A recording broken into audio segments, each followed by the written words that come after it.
کہ گورنمنٹ کو نام لینا چاہیے.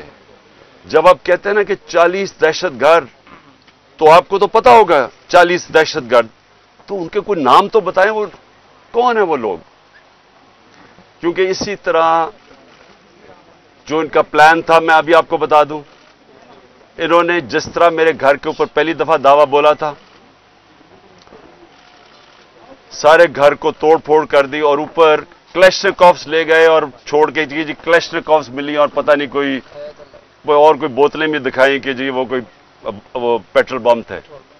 تو کسی اب یہاں کوئی آدمی نہیں تھا، تو کس کو پتا کہ وہ یہاں اگر اسی طرح کا دعویٰ بول دیتے اور اس کے بعد یہ 40 لوگوں کو یہاں بٹھا دیتے اور کہتے دیکھیں جی دہشت گرد طلب ہو گئے. اس لیے آپ کے آنے کی وجہ سے یہ رک گیا. میری یہ ریکویسٹ ہے حکومت سے کہ یہ جو حرکتیں آپ کر رہے ہیں، اس سے کبھی بھی پولیٹیکل پارٹی نیچے نہیں جاتی، وہ مضبوط ہوتی ہے.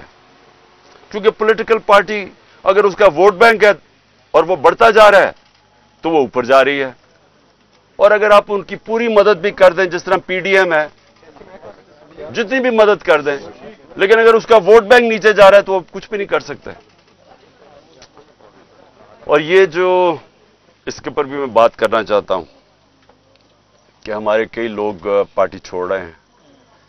میں یہ سمجھتا ہوں کہ ان میں سے خیر کئی تو خیر میں اتنا جانتا نہیں ہوں، لیکن مجھے ایک کے اوپر سب سے زیادہ افسوس ہے. وہ میرا بہت پرانا ہماری پارٹی کی، جس نے بڑی جان ماری، عامر کیانی کی. تو مجھے بڑا افسوس ہوا اس کے جانے کا. لیکن ان کے اوپر بہت پریشر ہے اور ہر کوئی پریشر نہیں لے سکتا. تو یہ میں اپنے لوگوں کو بھی کہتا ہوں کہ ان کو کوئی برا بھلا نہ کہے. جس طرح کا پریشر پڑا ہوا ہے آج، اس ملک کی تاریخ میں کبھی لوگوں کے اوپر ایسا پالیٹیشن پہ پریشر نہیں پڑا. پکڑ کے لوگوں کو جیلوں میں ڈال رہے ہیں، فیملیز گھروں میں گھس رہے ہیں، عورتیں ہیں، فیملیز عورتیں ہیں وہاں، ان کو عورتوں کو ساتھ اٹھا کے شیریہ افریدی اور اس کی بیوی لے گئے جیل میں. یہ کبھی ہوا ہے پاکستان میں؟ کبھی کہ کسی عمر عثمان ڈار کے گھر میں گھس کے سارا گھر توڑ دیا اور اس کی والدہ سے جو انہوں نے کیا، یہ کبھی اس ملک کی تاریخ میں ہوا ہے؟ جو عورتوں کو، جو سینز آئی ہیں عورتوں کے کہ بال پکڑ رہے ہیں، جس طرح ان کو گھسیٹ رہے ہیں، یہ نہ اس ملک میں ہوا ہے اور نہ یہ ہمارا جو روایتیں ہیں، جو ہمارا دین ہے، یہ کوئی اس کی چیز کی اجازت نہیں دیتا. اور اس سب چیز کے اندر کیا چیز رہ گئی ہے کہ جو لوگ یہ پریشر برداشت کر گئے. میں اپنی پارٹی کے وہ لوگ جو پریشر برداشت کر گئے ہیں، قوم آپ کو ہمیشہ یاد رکھے گی. قوم آپ کو بھولے گی نہیں کہ مجھے پتہ ہے آپ کے اوپر کس طرح کے پریشرز ہیں، اور جس طرح آپ کھڑے ہیں تو نہ میں آپ کو بھولوں گا، نہ یہ قوم آپ کو بھولے گی. اور مجھے یہ بھی میں واضح کر دوں، کیونکہ یہ اس طرح کا پریشر شاید ہی کبھی کسی کی پارٹی کے لیڈر کے اوپر یا اس کی پارٹی کے ممبرز کے اوپر ڈالا ہو، جو اس وقت ہمارے اوپر پورا پریشر ڈالا جا رہا ہے. میں صرف ایک چیز واضح کرنا چاہتا ہوں کہ اگر میں اکیلا بھی رہ گیا نا، اکیلا، میں تب بھی حقیقی آزادی کے لیے اس ملک کے لیے کھڑا رہوں گا.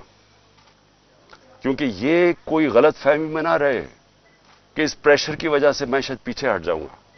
جس کے اوپر 2 قاتلانہ حملے ہو چکے ہوں،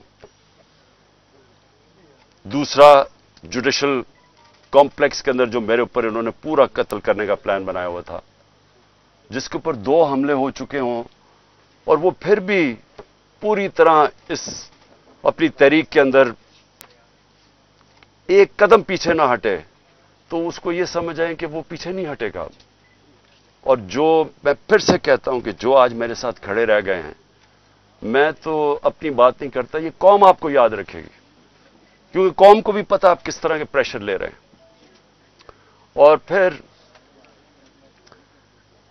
اس ساری چیز کے اندر جو بات کوئی کر نہیں رہا، اور کبھی بھی کسی مہذب معاشرے میں ایسا نہیں ہوتا کہ 25 لوگ ابھی کنفرمڈ 25 لوگ شہید ہوئے ہیں.